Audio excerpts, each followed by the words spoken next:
આગળ વાત કરીએ અન્ય ખબરોની તો કોંગ્રેસના નેતા હીરા જોટવાને હાઈકોર્ટનો મોટો ઝટકો મળ્યો છે। હાઈકોર્ટે હીરા જોટવાના જામીન અરજીને ફગાવી દીધી છે। ભરૂચમાં મનરેગામાં કૌભાંડમાં ખુલ્લી હતી સંડોવણી। ભરૂચ સેશન્સ કોર્ટે અગાઉ શરતી જામીન રદ કર્યા હતા। ગુનાની ગંભીરતા જોતા કોર્ટે જામીન રદ કર્યા હતા। ટ્રાયલ કોર્ટના નિર્ણયને હાઈકોર્ટે યોગ્ય ગણાવ્યો છે। દર્શલ અમારી સાથે ફોન લાઈન પર જોડાઈ ગયા છે। દર્શલ, હીરા જોટવા કે જેમની મુશ્કેલીમાં સતત વધારો થઈ રહ્યો છે, શું વિગતો?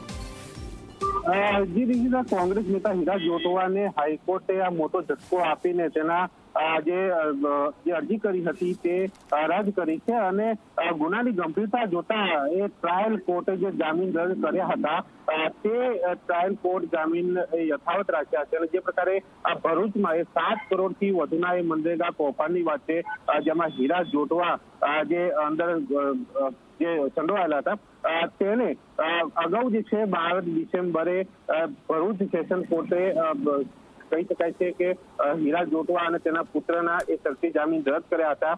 જે બાદ તેઓએ હાઈકોર્ટમાં એ જામીન માટે એક અરજી કરી હતી, પરંતુ હાઈકોર્ટે એ સેશન કોર્ટનો જે નિર્ણય જે છે એ યથાવત રાખ્યો છે અને આ કેસની ગંભીરતાને જોતા હાઈકોર્ટે એ જામીન જે છે આપવાનો ઇનકાર કર્યો છે, જેને લઈને કહી શકાય છે કે કોંગ્રેસ નેતા હીરા જોટવાને એક રાહત જે છે અહીંયા નથી મળી, એક ઝટકો મળ્યો છે અને ભરૂચના એ 7 કરોડથી વધુના એ મનરેગા કૌભાંડમાં હીરા જોટવાને હજુ એ જેલમાં જે છે એ રહેવું પડશે।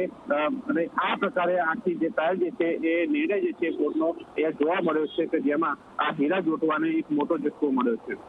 બિલકુલ આભાર દર્શલ, આપની પાસેથી માહિતી લેતા રહીશું। કોંગ્રેસના નેતા હીરા જોટવાને હાઈકોર્ટે મોટો ઝટકો આપ્યો છે, કોઈ રાહત નહીં।